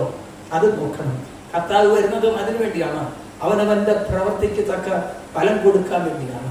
ഉൽപ്പത്തി പുസ്തകം 33-ാം അധ്യായം 1 മുതലുള്ള വാക്യം നമുക്ക് വായിച്ചാൽ അവിടെ നമുക്കറിയാം, ഏശാവും യാക്കോബും തങ്ങളുള്ളത്. യാക്കോബ് അവരെ കഴിപ്പിച്ചിട്ട് പോയതാണ്. എന്നാൽ ഒരു സമയം വന്നപ്പോൾ അവൻ അവർ കഷ്ടങ്ങളിൽ ഇടപെട്ടെങ്കിലും വലിയൊരു പരിഹാരവുമായി, വലിയൊരു കൂട്ടവുമായി, വലിയൊരു ആട്ടിൻകൂട്ടവുമായി, വലിയൊരു കുടുംബാംഗങ്ങളുമായി, 2 ഭാര്യമാര്, 11 മക്കള്, ഇവരെല്ലാവരും കൂടിയായിട്ട് കടന്നു വരികയാണ്. അനേക ജോലിക്കാർ കടന്നു വരുന്നു. ഏശാവിനെ കാണാൻ പേടിച്ചിട്ടാണ്. മുൻപ് സമ്മാനങ്ങൾ അയച്ചു, ആളുകളെ പറഞ്ഞിട്ട് ഇതാ നിന്റെ സഹോദരൻ വരുന്നു. അവനും അവിടെ നിന്ന് വലിയൊരു സംഘവും വരുന്നു. എന്നാൽ ഒരു കാര്യം പ്രിയമുള്ളവരെ, രാത്രി അവൻ ദൈവത്തോട് മല്ലടിച്ച് പോരാടി. യാക്കോബ് നദിക്കരയിൽ നിന്ന് ദൈവത്തോട് പ്രാർത്ഥിച്ചു, കർത്താവേ, ഞാൻ നിന്റെ സഹോദരനെ വഞ്ചിച്ചവനാണ്, അവന്റെ പൈസ കുടിച്ചിട്ട് അവന്റെ ശ്രേഷ്ഠത്വം വഞ്ചിച്ചെടുത്തവനാണ്, ഞാനൊരു കള്ളനാണ്, കർത്താവേ, എന്നോട് ക്ഷമിക്കണം, എന്റെ സഹോദരനെ എനിക്ക് കാണണം, നഷ്ടപ്പെട്ടു പോയ സ്നേഹം പങ്കുവയ്ക്കണം, ഇനി ഞങ്ങൾ ശത്രുക്കളായിരിക്കരുത്, എനിക്ക് ഉള്ള അവകാശത്തില് ഞാനും പോയി പങ്കാളിയാളാകണം, ഞങ്ങൾ ഒരുമിച്ച് പാർക്കേണ്ടി വരാണ്, അതുകൊണ്ട് കർത്താവേ എന്നോട് ക്ഷമിക്കണമേ, എന്റെ സഹോദരൻ എന്നെ കാണുമ്പോൾ അവന് സന്തോഷം ഉണ്ടാകണമേ എന്ന് വിചാരിക്കും. നമുക്കറിയാം, എത്രയോ വർഷങ്ങൾ സഹോദരങ്ങൾ തമ്മിൽ മിണ്ടാതിരിക്കുന്നു. എത്രയോ വർഷങ്ങൾ മക്കളും മാതാപിതാക്കളും തമ്മിൽ ചെറിയ ചെറിയ പിണങ്ങിയിരിക്കുന്നു. ഭാര്യ ഭർത്താവ് പിണങ്ങിയിരിക്കുന്നു. എത്രയോ വർഷങ്ങളായി കാരണമില്ലാതെ ചില കാര്യങ്ങൾ മാത്രം. പ്രിയമുള്ളവരെ, ഇതങ്ങനെയല്ല, വലിയൊരു പിണക്കമായിരുന്നു. യെശയ്യാ പറഞ്ഞു, ഞാൻ അവരെ കണ്ടപ്പോൾ അവരെ കൊല്ലും. എന്റെ അപ്പൻ മരിക്കുമ്പോൾ അവൻ വരും, അവരെ കണ്ടാൽ കൊല്ലും. എന്റെ അമ്മ മരിക്കുമ്പോൾ അവൻ വരും, അവരെ കണ്ടാൽ ഞാൻ കൊല്ലും. പണി തീർക്കുമെന്ന് പറഞ്ഞു. പ്രിയമുള്ളവരെ, എന്നാൽ ദൈവം ഇടപെട്ടു. യാക്കോബിന്റെ പ്രാർത്ഥന കേട്ടോ, നീ ഇസ്രായേലാണ്, നീ അനുഗ്രഹിക്കപ്പെട്ടവനാണ്, നീ ഉള്ളത് സമ്മതിച്ചല്ലോ, ഇതാ നിന്റെ സഹോദരന് ധനം ലഭിച്ചു. അറിയാം, അവരെന്തോരം കണ്ടപ്പോൾ ഏശാവ് ഓടി വന്നു. യുദ്ധത്തിനല്ല ഓടി വന്നത്, ഈ കാര്യം തോളിൽ വന്ന് വീണു, കരഞ്ഞു, ചിന്തിച്ചു. സഹോദര, നീ ഇതുവരെ എവിടെയായിരുന്നു? സകല വിദ്വേഷവും സകല പ്രയാസവും മറന്നു അവർ ഒരുമിച്ച്. യോസേപ്പിന്റെ കാലത്ത് നമുക്കറിയാം, യോസേപ്പിനെ എത്രയോ പീഡിപ്പിച്ചാണ് പറഞ്ഞു വിട്ടത്, എത്ര അനുഭവം. എന്നാൽ ക്ഷാമകാലത്ത് അവർക്ക് ഭക്ഷണം കൊടുക്കുവാനായിട്ട് സഹോദരന്മാർ അവിടെ കടന്നുപോയി. അവിടെ സ്വപ്നമെല്ലാം സാംസ്കാരികമായി, അതെല്ലാം നിറവേറിയപ്പോൾ അവിടെ കടന്നുപോയി. അപ്പൻ മരിച്ചെന്ന് അറിഞ്ഞപ്പോൾ സഹോദരന്റെ ഒരു ഭയമുണ്ടായി. സമാധാനം നഷ്ടപ്പെട്ടു. ഞങ്ങൾക്ക് വേണ്ടി സംസാരിക്കുവാൻ, ഞങ്ങൾക്ക് വേണ്ടി ഇടയിൽ നിൽക്കുവാൻ മധ്യസ്ഥ വയ്ക്കാൻ ആരുമില്ലല്ലോ എന്ന് പറഞ്ഞു അവന്റെ പാദത്തിൽ വീണു, കരഞ്ഞു. കർത്താവേ, ജോസഫേ, നീ ഞങ്ങളോട് ഒരു ചെയ്യണം, ഞങ്ങളോട് പക കാണിക്കരുത്. അതിനവർ പറഞ്ഞ ഒരു കാര്യം പറഞ്ഞു, നിങ്ങൾ എന്റെ നിങ്ങളോട് ക്ഷമിക്കേണ്ട. അപ്പൻ മരിക്കും മുമ്പേ പറഞ്ഞു, ജോസഫിനോട് നിങ്ങൾ പറയണം, പഴയ കാര്യമൊന്നും ഓർക്കരുത്, ഞങ്ങളെ സ്നേഹിക്കുന്നു. അതെല്ലാം പോയി പറഞ്ഞു, സാഷ്ടാംഗം വീഴുന്നു, നമസ്കരിച്ചു. ജോസഫ് അവരോട് പറഞ്ഞു, എന്താ പറഞ്ഞു? നിങ്ങൾ എന്റെ നേരെ ദോഷം വിചാരിച്ചു, ദൈവമോ ഇന്നുള്ളതുപോലെ ബഹുജനത്തിനും ജീവരക്ഷ വരുത്തേണ്ടതിനും അതിനെ ഗുണമാക്കി തീർത്തു, അതിനെ നന്നാക്കി തീർന്നു. നിങ്ങൾ ദോഷം വിചാരിച്ചു, ദൈവം അതിനെ ഗുണമാക്കി തീർത്തു. കാരണം നിങ്ങൾ ഭക്ഷണം തന്നു. ഈ സമൂഹത്തെ ജീവനോട് കാക്കേണ്ടതിന്റെ കടപ്പാട് ദൈവമാണ് ചെയ്തതെന്ന് പറഞ്ഞവരോട് ആശ്വാസവാക്കുകൾ. അതുകൊണ്ട് അവൻ പറഞ്ഞ വാക്കുതാണ്, ആകയാൽ നിങ്ങൾ ഭയപ്പെടേണ്ട, ഞാൻ നിങ്ങളെയും മക്കളെയും ഓക്കി രക്ഷിക്കുമെന്ന് പറഞ്ഞു അവരെ ആശ്വസിപ്പിച്ചു. നിങ്ങൾ ഭയപ്പെടേണ്ട, നിങ്ങളെയും മക്കളെയും ഞാൻ പോറ്റി പുലർത്തും എന്ന് പറഞ്ഞു. പ്രിയമുള്ളവരെ, ദൈവം, നമ്മുടെ ദൈവം സമാധാനപ്പെടുത്തുവാണ്. നമുക്കറിയാം, ദൈവരാജ്യം ഭക്ഷണം പാനമില്ല, നീതിയും സമാധാനവും പരിശുദ്ധാത്മാവിന്റെ സന്തോഷമാണ്. അവിടെ പ്രാർത്ഥന കേൾക്കുന്നവനാ ദൈവം. തിരുവചനം പറയുന്നത്, ഇതിന്റെ ന്യായപ്രമാണം പ്രിയമുള്ളവർക്ക് മഹാസമാധാനം. പ്രിയമുള്ളവരെ, നിങ്ങൾ ചിന്തിക്ക് ആരോ പ്രയാസമുള്ളപ്പോൾ ദൈവവചനമെടുത്ത് പലമാസം വായിച്ചു നോക്ക്, അല്പസമയം ധ്യാനിക്കൂ. ദൈവം സമാധാനം, സകല ബുദ്ധിക്ക് ദൈവസമാധാനം നിങ്ങളുടെ ഹൃദയങ്ങളെ നടക്കും. പ്രാർത്ഥിച്ചു നോക്ക്. ഫിലിപ്പിയർക്ക് 4 പറഞ്ഞതുപോലെ ഭാരങ്ങളും പ്രയാസങ്ങളും അപേക്ഷിച്ച് ദൈവത്തോട് അറിയിച്ച് അല്പസമയം ശാന്തമായിരുന്നു സമർപ്പിച്ച് പ്രാർത്ഥിക്കുമ്പോൾ സകല ബുദ്ധിക്ക് ദൈവസമാധാനം നമ്മുടെ ഹൃദയങ്ങളെ നിറയ്ക്കുമെന്നുള്ളതിൽ ഒരു സംശയമില്ല. 16-ാം സങ്കീർത്തനത്തിൽ പറഞ്ഞതാണ്, ഞാൻ യഹോവയെ എപ്പോഴും എന്റെ മുമ്പിൽ വച്ചിരിക്കുന്നു, അവൻ എന്റെ വലത്തു ഭാഗത്തിരിക്കുന്നത് കൊണ്ട് ഞാൻ കുലുങ്ങിപ്പോകില്ല. അവൻ എന്റെ കൂടെ ഉള്ളതുകൊണ്ട്, എന്റെ മുമ്പിലുള്ളതുകൊണ്ട്, എന്റെ വലത്തു ഭാഗത്തിലുണ്ട്, ഞാൻ കുലുങ്ങിപ്പോകില്ല. അതുകൊണ്ട് എന്റെ ഹൃദയം സന്തോഷിച്ച് ആനന്ദിക്കുന്നു, എന്റെ ജഡവും നിർഭയമായി വസിക്കും. അതായത് എന്റെ ശരീരം പോലും സമാധാനമായി വസിക്കും. കാരണം ദൈവം എന്റെ കൂടെ ഉണ്ട്, എന്റെ വലത്ത് ഭാഗത്തുണ്ട്, എന്നിൽ അവൻ വസിക്കുന്നുണ്ട്. അതുകൊണ്ട് എന്റെ ഹൃദയം സന്തോഷിച്ച് ആനന്ദിക്കുന്നു, എന്റെ ജഡവും നിർഭയമായി വസിക്കും. പ്രിയമുള്ളവരെ, ഇന്നലെ നല്ല പാട്ടുകൾ പാടിയല്ലോ. സമാധാനം ഏകുന്ന ദൈവം, നൽകുന്ന ദൈവം നമ്മൾ പറഞ്ഞു, എന്റെ സമാധാനം ഞാൻ നിങ്ങൾക്ക് തരുന്നു. നമുക്ക് സമാധാനം അന്വേഷിച്ച് എവിടെയും പോകാം, ദൈവത്തിന്റെ അടുക്കിലേക്ക് വരാം, അവനെ സ്നേഹിക്കാം, അവനെ ആശ്രയിക്കാം, അവന്റെ വചനത്തെ സ്നേഹിക്കാം, അത് വായിക്കാം, ധ്യാനിക്കാം. സകല ബുദ്ധിക്കാൻ ദൈവസമാധാനം നമ്മുടെ ഹൃദയങ്ങളെ നിറയ്ക്കും. നമ്മുടെ ആവശ്യങ്ങളെ പ്രാർത്ഥനയോട് സ്തോത്രത്തോടുകൂടെ തക്ക സമയത്ത് ദൈവത്തെ അറിയിക്കാം. അവൻ നമ്മെ ആശ്വസിപ്പിക്കും, നമുക്ക് സമാധാനം തരും, എല്ലാ ദുർഘടങ്ങളിൽ നിന്നും നമ്മെ വിടുവിക്കും. ഈ വചനങ്ങളാണ് ദൈവം നമ്മെ അനുഗ്രഹിക്കുമാറാകട്ടെ. പരിശുദ്ധാത്മായ ദൈവത്തിന് സകല ബഹുമാന മഹത്വവും കാലാവസരങ്ങളും ഉണ്ടായിരിക്കുമാറാകട്ടെ.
സ്തോത്രത്തിനുള്ള തീരുമാനം മുമ്പ് ചില നോട്ടീസുകൾ അറിയിക്കട്ടെ. സംഘടനാ ഇലക്ഷൻസിൽ 5-ാം തീയതിക്ക് മുമ്പായി നടത്തിത്തീരണമെന്ന് അറിവ് ലഭിച്ചിട്ടുണ്ട്.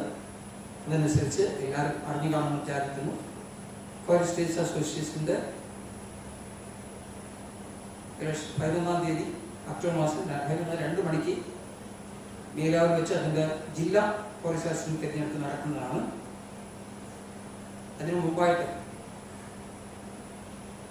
5-ാം തീയതിക്ക് മുമ്പായിട്ട് യൂണിറ്റ് ഇലക്ഷനും അതുപോലെ തിരഞ്ഞെടുപ്പും ജില്ലാതല തിരഞ്ഞെടുപ്പും നടക്കേണ്ടതാണ്. 10-ാം തീയതിയാണ് 10-ാം തീയതി മേലാവിൽ വെച്ചാണ് മഹാഡയുടെ തിരഞ്ഞെടുപ്പ് നടക്കുന്നത്. ജില്ലാതല തിരഞ്ഞെടുപ്പ് 11-ാം തീയതി 10-ാം മാസം 11-ാം തീയതി 2 മണിക്ക് നമ്മുടെ ദേവാലയത്തിൽ വെച്ച് നടക്കുന്നതായിരിക്കും. അതായത് പ്രത്യേകം പറഞ്ഞിട്ടുണ്ട്, മഹാഡയുടെ തിരഞ്ഞെടുപ്പ് നടന്നതിന് ശേഷമാണ് ജില്ലയിലെ തിരഞ്ഞെടുപ്പ് നടക്കുന്ന കാര്യവും പ്രത്യേകം അറിയിക്കും. മഹാഡയുടെ തിരഞ്ഞെടുപ്പ് നടക്കുന്നത് HRT സെന്ററിൽ വെച്ചാണെന്ന് അറിയിക്കും. റൈസിന്റെ മെൻസ് ഫെലോഷിപ്പിന്റെ ഇലക്ഷൻ ഒക്ടോബർ മാസം 15-ാം തീയതിക്ക് മുമ്പ് നടത്തണമെന്ന് പറഞ്ഞിട്ടുണ്ട്. അതിൻ്റെ മെമ്പർഷിപ്പ് ബുക്ക് എൻ്റെ കയ്യിൽ തന്നിട്ടുണ്ട്, കഴിഞ്ഞ ആഴ്ച ലഭിച്ചു. 15-ാം തീയതിക്ക് മുമ്പ് അതിൻ്റെ മെമ്പർഷിപ്പ് എടുക്കേണ്ടതാണ്. ഒരു ആളുടെ മെമ്പർഷിപ്പ് 50 രൂപയാണ് എന്നുള്ള കാര്യം പ്രത്യേകം അറിയിക്കാം. സൺഡേ സ്കൂൾ യൂണിറ്റ് ഇലക്ഷൻ 4-ാം തീയതി, അത് ഈ ഒക്ടോബർ മാസം 4-ാം തീയതി ഞായറാഴ്ച 3 മണിക്ക് ദേവാലയത്തിൽ വെച്ച് നടത്തപ്പെടുന്നതാണ്. ടീച്ചേഴ്സായിട്ടുള്ളവരെല്ലാവരും നിർബന്ധമായി ഇതിൽ പങ്കെടുക്കണം. എന്നാൽ ഈ ഇലക്ഷനെല്ലാം COVID-19 ഗവൺമെൻറ് തന്നിരിക്കുന്ന കാര്യങ്ങൾ പാലിച്ചാണ് നടക്കുന്ന കാര്യം പ്രത്യേകം അറിയിക്കും. അകലം പാലിക്കണം, ഇങ്ങനെയുള്ള കാര്യങ്ങളൊക്കെ സൂക്ഷിക്കേണ്ടതാണ്. യൂത്തിൻ്റെ യൂണിറ്റ് ഇലക്ഷൻ 20-ാം തീയതി വൈകുന്നേരം 3 മണിക്ക് ദേവാലയം വെച്ച് നടക്കണം. യൂണിറ്റ് ഇലക്ഷൻ യൂത്തിൻ്റെ യൂണിറ്റ് വൈകുന്നേരം 20-ാം തീയതി ഉച്ചയ്ക്ക് 3 മണിക്ക് ദേവാലയം വെച്ച് നടത്തപ്പെടുന്നതാണ്. സിറിയൻ സഖ്യത്തിൻ്റെ ഇലക്ഷൻ 26/9/20, അത് വരുന്ന ശനിയാഴ്ച 11 മണിക്ക് ഈ ദേവാലയത്തിൽ നടത്തപ്പെടുന്നതാണ്. ജില്ലാ ഇലക്ഷൻ 10-ാം തീയതി, ഒക്ടോബർ മാസം 10-ാം തീയതി ദേവാലയത്തിൽ വെച്ച് നടത്തപ്പെടുന്നതാണ്. ജില്ലയുടെ തിരഞ്ഞെടുപ്പ് ഒക്ടോബർ മാസം 10-ാം തീയതി.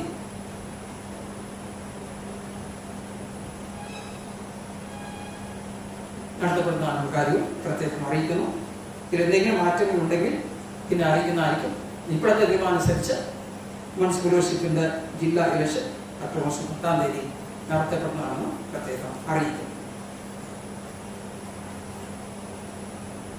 ഇന്ന് ആരാധനയിൽ പങ്കാളികളായിരിക്കുന്ന പ്രിയമക്കൾ എല്ലാവർക്കും ദൈവമായിട്ടുള്ള നന്ദിയെ അറിയിക്കുന്നു. കപ്പയടിച്ച് മൈക്രോഫോൺ ഓപ്പറേറ്റർ, പേരിലെ പേർ മാസ്റ്ററായിട്ട് പോലീസ് കുടുംബവും ഓർമിസ്റ്റിന് കുടുംബവും, അതുപോലെ ഇന്ന്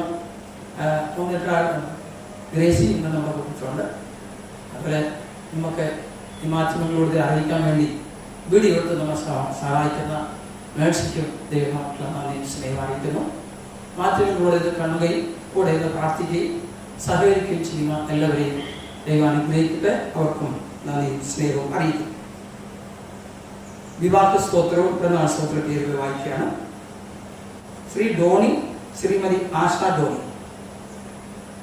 ഈ ആഴ്ചത്തെ പ്രധാന സ്തോത്രം ജോൺ പള്ളിപ്പറമ്പിൽ, ദേവസ്യ പത്രോസ് വാടകറ്റം, കേളി രാജൻ മോഡയിൽ, വർഗീസ് പുത്തൻപുരയ്ക്കൽ, മറിയ ജോണി മലയാറ്റിൽ, ത്രേസ്യമ്മ പള്ളിപ്പറമ്പ് എന്നിവരാണ്. ഇവർ പിറന്നനാൾ ഈ ആഴ്ചയിൽ കാണുന്നവരാണ്. ദൈവത്തിന് സ്തോത്രം അർപ്പിക്കുന്ന വലിയ ഓർത്ത് വിവാഹം പ്രാർത്ഥിക്കും.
ഈ ആഴ്ചയിൽ വിവാഹ ദിവസവും ജന്മദിനവും കാണുന്ന പ്രിയമക്കളെ പ്രത്യേകം ഓർത്ത് പ്രാർത്ഥിക്കുന്നു.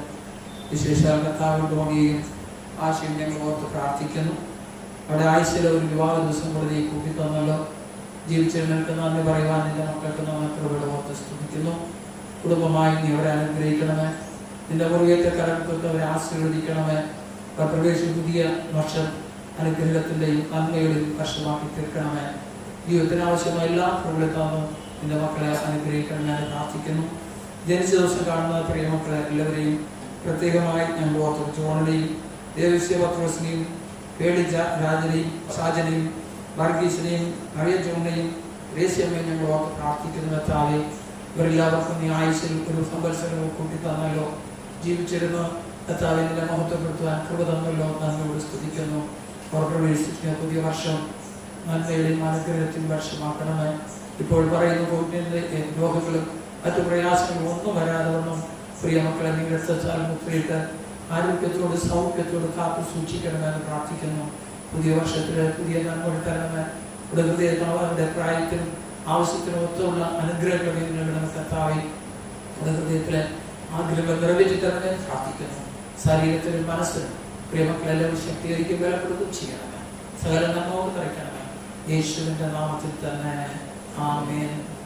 പിതാവും പുത്രനും പരിശുദ്ധാത്മ ദൈവത്തിന് അനുഗ്രഹവും കാവലും സൂക്ഷിക്കും പ്രിയമക്കളോടുകൂടി ഇരിക്കുമാറാകട്ടെ. ആമേൻ.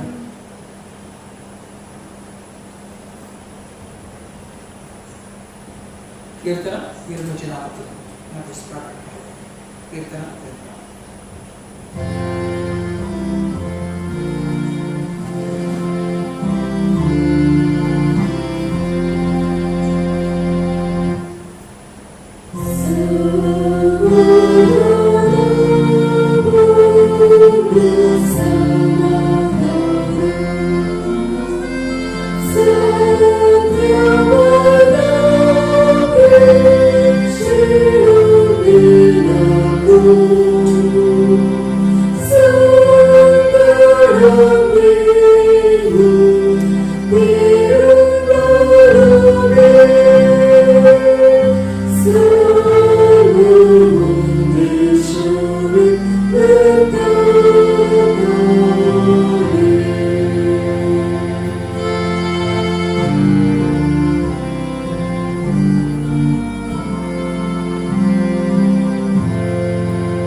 പ്രാർത്ഥിക്കാം.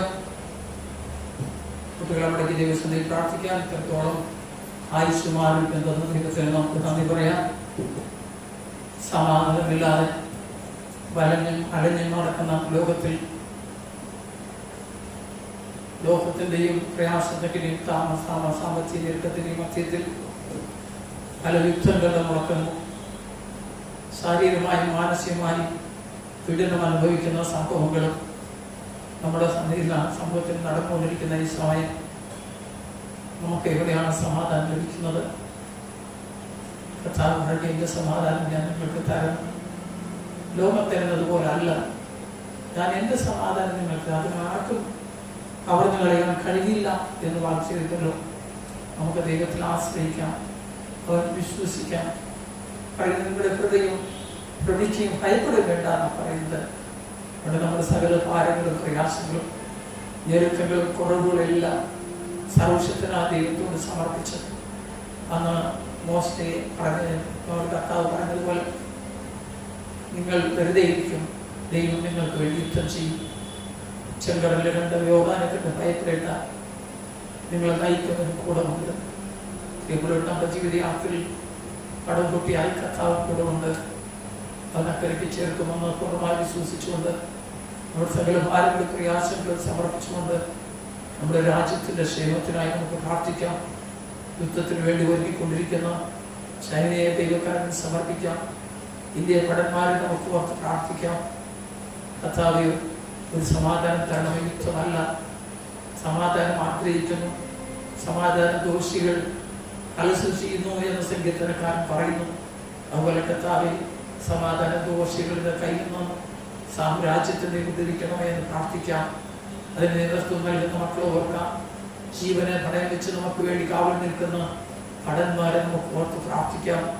ദൈവമേ, യുദ്ധമല്ല കർത്താവേ, ഒരു സമാധാനം നൽകണമേ നമുക്ക് പ്രാർത്ഥിക്കാം. കോവിഡ്-19 മഹാമാരിയിനാൽ ബാധിക്കപ്പെട്ട് രോഗികളായിരിക്കുന്നവരെ, ട്രീറ്റ്മെന്റ് ഇരിക്കുന്നവരെ, സകലവും നഷ്ടപ്പെട്ട് ഭയത്തിലും ഭീതിയുമായിരിക്കുന്ന മക്കളെ ദൈവത്തിന് ഓർത്ത് പ്രാർത്ഥിക്കാം. ഈ രോഗത്തോട് പോരാടിക്കൊണ്ടിരിക്കുന്ന ഓരോ മക്കൾക്ക് വേണ്ടി ഈ സമയം പ്രാർത്ഥിക്കാം. ഭരണാധികാരികളുണ്ട്, ആരോഗ്യ പ്രവർത്തകരുണ്ട്, ശുദ്ധീകരണ പ്രവർത്തനം ചെയ്യുന്നവരുണ്ട്, ഡ്രൈവർമാരുണ്ട്, പോലീസുകാരുണ്ട്, എത്ര രീതിയിലെല്ലാം പ്രവർത്തിക്കുന്നു. അവർ ഓർത്ത് പ്രാർത്ഥിക്കാം.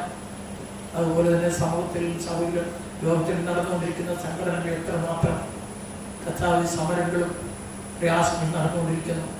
രോഗികളുടെ എണ്ണം വർദ്ധിച്ചുകൊണ്ടിരിക്കുന്നു. കർത്താവേ, ഞങ്ങളോട് തന്നെ ഉണ്ടാകുമെന്ന് നമുക്ക് പ്രാർത്ഥിക്കാം.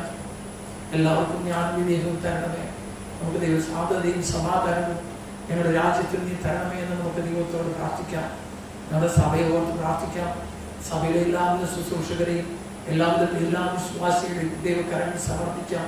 ശാന്തതയോടും സമാധാനത്തോടും ജീവിതം ചെയ്യുവാൻ കർത്താവെ എല്ലാവർക്കും നീ കരുണ ചെയ്യണമേ എന്ന് പ്രാർത്ഥിക്കാം. നമ്മുടെ സമൂഹത്തിലെ ഓരോ ജനങ്ങളെയും പ്രത്യേകം ഓർത്ത് പ്രാർത്ഥിക്കാം. അയൽക്കാരെ ഓർത്ത് പ്രാർത്ഥിക്കാം. അവർക്ക് കർത്താവെ സമൂഹത്തിൽ സമാധാനവും സന്തോഷവും സൗഖ്യവും നീ അവർക്ക് നൽകണമെന്ന് പ്രാർത്ഥിക്കാം. നാം നിൽക്കുന്ന CSI മഹാദയ്ക്ക് വേണ്ടി, CSI സഭയ്ക്ക് വേണ്ടി പ്രാർത്ഥിക്കാം. സഹോദരി സഭകളെയും അതിലെ ശുശ്രൂഷകരെയും ദൈവകരങ്ങളിൽ സമർപ്പിക്കാം. കാട്ടൂരി സഭയും മലങ്കര സഭ ഓർത്ത് പ്രാർത്ഥിക്കാം. ജില്ലയിലെ എല്ലാവരെയും ദൈവകരങ്ങളിൽ സമർപ്പിക്കാം. മഹാടക അധ്യക്ഷനെ ഓർത്ത് പ്രത്യേകം പ്രാർത്ഥിക്കാം. ഈ സമയങ്ങളിൽ ആവശ്യമായ ധൈര്യവും കർത്താവിന്റെ ആരോഗ്യത്തിന് പകരം തരണമെന്ന് പ്രാർത്ഥിക്കാം. മഹാടക ഇലക്ഷന്റെ കാര്യങ്ങൾ നടന്നുകൊണ്ടിരിക്കുന്നു. പലവിധമായ ടെൻഷൻസ് ആളുകളെല്ലാം അനുഭവിച്ചുകൊണ്ടിരിക്കുന്നു. ചോദ്യങ്ങളും അറുചോദ്യങ്ങളും ഒക്കെ സംഭവിക്കുന്നു. മനുഷ്യ വേദനയും പ്രയാസത്തും കർത്താവിരിക്കണമേ. മഹാടക സമാധാനമായി നടത്തപ്പെടണം. സാമതയും സമാധാനവും പട്ടക്കാരുടെ മധ്യയിലും സുസൂടെ മധ്യയിലും ജനങ്ങളുടെ മധ്യയിലും ഉണ്ടാകണമെന്ന് നമുക്ക് പ്രാർത്ഥിക്കാം. സമാധാന പ്രഭു തന്നെ ഇടപെടണമെന്ന് നമുക്ക് ദൈവത്തോട് പ്രാർത്ഥിക്കാം. ദൈവത്തിന്റെ കരങ്ങളിൽ സഭയിൽ സമർപ്പിക്കാം.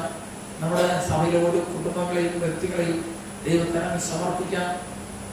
സംഘടനാ പ്രവർത്തകരെല്ലാം ഓർത്ത് ഓരോ സംഘടനകളെയും തിരഞ്ഞെടുപ്പാന്റെ പ്രവർത്തകരെയും ഭാരവാഹികളെ ഓർത്ത് പ്രാർത്ഥിക്കാം.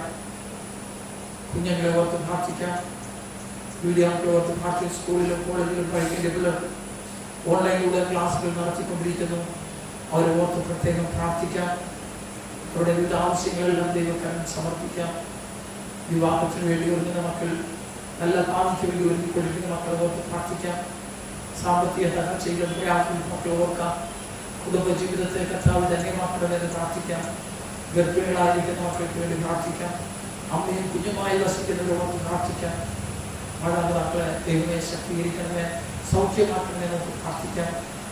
വാർദ്ധക്യത്തിലും ലോകത്തിലും അനേക മക്കളുണ്ട്. അവരെല്ലാവരെയും നമുക്ക് ഓർത്ത് പ്രാർത്ഥിക്കാം. മാരകമായ ക്യാൻസർ രോഗങ്ങൾ കഴിയപ്പെട്ട് ട്രീറ്റ്മെന്റായിരിക്കുന്ന അനേകം നമ്മുടെ ദേവാലയത്തിലും നമ്മുടെ ആലയത്തിലും നമ്മുടെ സഭയിലും അയൽക്കാരൻ അനേകം മക്കളുള്ളവരെ ഓർക്കണം. ഹൃദയ രോഗത്താൽ ബാധിക്കപ്പെട്ട് വേദന അനുഭവിക്കുന്നവരുണ്ട്. ലങ്സും അതുപോലെ ലിവറൊക്കെ ബാധിക്കപ്പെട്ടവരുണ്ട്. ഷുഗറും പ്രഷറും അധികരിച്ച് വേദന അനുഭവിക്കുന്നവരുണ്ട്. അവരെല്ലാം നമുക്ക് ഓർത്ത് പ്രാർത്ഥിക്കാം. കിഡ്നി ബാധിക്കപ്പെട്ട് ആ രോഗത്താൽ ഭാരപ്പെടുന്ന മക്കളുണ്ട്. അങ്ങനെ ശരീരം മുഴുവനും വേദന അനുഭവിക്കുന്ന അനേകം മക്കളുണ്ട്. അവിടെ എല്ലാം ദൈവകരം സമർപ്പിക്കാം. കർത്താവ് സൗഖ്യം നൽകുന്നവൻ, സമാധാനം നൽകുന്നവൻ, ആശ്വാസം നൽകും, രക്ഷിക്കുന്നവൻ, വിടുവിക്കുന്ന ദൈവമേ, ഞങ്ങളെ വിടുവിക്കണമേ, രക്ഷിക്കണമേ, ആശ്വസിപ്പിക്കണമേ, നിന്റെ കൃപ കൊണ്ട് നിറയ്ക്കണമേ എന്ന് നമുക്ക് പ്രാർത്ഥിക്കാം. ജീവിതാവശ്യങ്ങളെല്ലാം ദൈവത്തിന്റെ കരങ്ങളിൽ സമർപ്പിച്ചുകൊണ്ട് ദൈവത്തോട് പ്രാർത്ഥിക്കാം. പ്രാർത്ഥന കേൾക്കണമേ കർത്താവേ എൻ യാചനകൾ കേൾക്കണമേ. കർത്താവേ എൻ യാചനകൾ കേൾക്കണമേ. പിതാവേ, നന്ദിയോടെ വാഴ്ത്തുന്നു, സ്തുതിക്കുന്നു, വാഴ്ത്തപ്പെടുന്നു. ഞങ്ങളുടെ സകല ആവശ്യങ്ങൾക്ക് കരം സമർപ്പിക്കുന്നു. നീ സമാധാനപ്രഭു, രക്ഷയുടെ ദൈവം, ആശ്വാസം നൽകുന്നവൻ. ഞങ്ങളുടെ വ്യക്തികളിൽ, കുടുംബങ്ങളിൽ, സമൂഹത്തിൽ, സഭയിൽ, കർത്താവിൽ, ലോകത്തിലെങ്കും ശാന്തിയും സമാധാനം നൽകണമേ. കർത്താവിൽ ഇപ്പോഴത്തെ ലോകത്തിന് നീ വിടുതൽ തരണമേ. കർത്താവ്, യുദ്ധത്തിൽ നിന്ന് ഞങ്ങളുടെ രാജ്യത്ത് നീ കാക്കണമേ. മറ്റു മുമ്പിൽ തോറ്റുപോകുന്നവരായിട്ടല്ല കർത്താവ്, സമാധാനത്തിന്റെ വഴിയിൽ ജയം കാട്ടുവാൻ കർത്താവ് രാജ്യത്തിന്റെ അധികാരികളെ നീ ബലപ്പെടുത്തണമെന്ന് പ്രാർത്ഥിക്കുന്നു. പലവിധമായ രോഗങ്ങളാണ് ഭാരപ്പെടുന്നവരെ വലയുന്നവരെ ഓർത്ത് പ്രാർത്ഥിക്കുന്നു.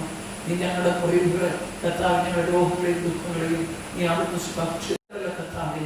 അത് ഞങ്ങൾ ആഗ്രഹിക്കുന്ന കർത്താവെ, നിന്റെ ഹൃദയത്തെ കടമെടുത്ത് ഞങ്ങൾ എല്ലാവരെയും വിടുവിക്കുകയും ആശ്വസിപ്പിക്കുകയും ചെയ്യണം കർത്താവ്. സകല ആവശ്യങ്ങൾക്ക് കരം സമർപ്പിക്കും. ഞങ്ങൾ എത്രത്തോളം നടത്തിയ ദൈവത്തിന് സ്തോത്രം. ഇതിനെയും കരുതണമേ കർത്താവ്, തിരികെ പോലെ നടത്തണമേ. എല്ലാ പ്രയാസങ്ങളും വിടുവിക്കണമേ കർത്താവ്. നിന്റെ ഇഷ്ടമാണ് ജീവിക്കുവാനും നീ ഞങ്ങൾക്ക് തരുന്ന സമാധാനവും സമൃദ്ധിയും അനുഭവിക്കുവാനും ഓരോ ഹൃദയങ്ങളെയും കൊടുക്കണം. മഹത്വെടുക്കണമേ. ഞങ്ങൾ എല്ലാവരെയും അനുഗ്രഹിക്കും. യേശുവിന്റെ നാമത്തിൽ തന്നെ ആമേൻ. നമുക്ക് ദൈവം ചെയ്ത എല്ലാ നന്മകളെയും അനുഗ്രഹങ്ങളെയും നന്ദിപൂർവ്വം ഓർത്തുകൊണ്ട് പൊതുവുള്ള സ്തോത്രം ഒരുമിച്ച് ചൊല്ലാം.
നീ ഞങ്ങൾക്ക് കൃപ തന്നിരിക്കുന്നു. 2-3 പേർ നിന്റെ നാമത്തിൽ കൂടുമ്പോൾ അവിടെ അപേക്ഷിക്കുന്ന പ്രകാരം നൽകുമെന്ന് വാഗ്ദാനം ചെയ്തിരിക്കുന്നു. ഇപ്പോൾ കർത്താവേ, നിന്റെ അടയാള ആഗ്രഹങ്ങളെയും അപേക്ഷകളെയും ഞങ്ങൾക്ക് ഏറ്റവും ഉപകാരമാക്കുമെന്നും നിവൃത്തി വരുത്തി ഇഹലോകത്തിൽ സത്യത്തിന്റെ പരിജ്ഞാനവും പരലോകത്തിൽ നിത്യജീവനും ഞങ്ങൾക്ക് തരണമേ.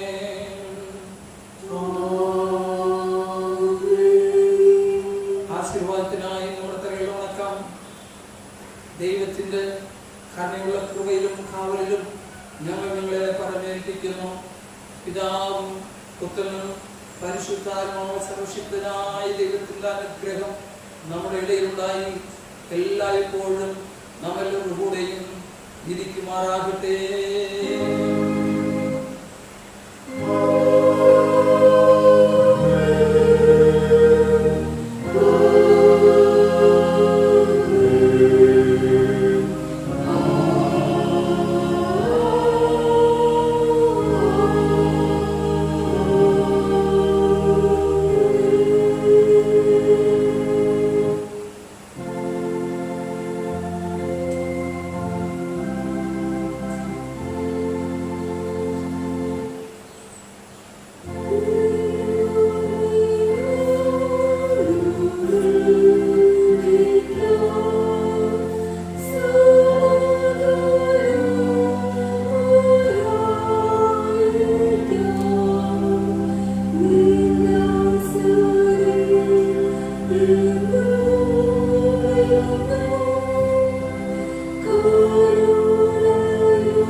ഈ ശുശ്രൂഷയിൽ പങ്കാളികളായ എല്ലാവരും അവിടെ നിന്ന് അനുഗ്രഹിക്കുന്ന കർത്താവ്, ഞങ്ങൾ മടയിൽ പോകുമ്പോൾ കൂടെ വരണമേ.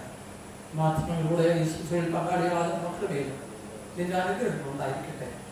നീ ഞങ്ങളോട് കൂടെ സമാധാനം നൽകി, ആശ്വാസം നൽകി, നിന്റെ ഓരോരുത്തരും ഞങ്ങളൊരു കൃപയിൽ കാത്തു സൂക്ഷിക്കണമേ.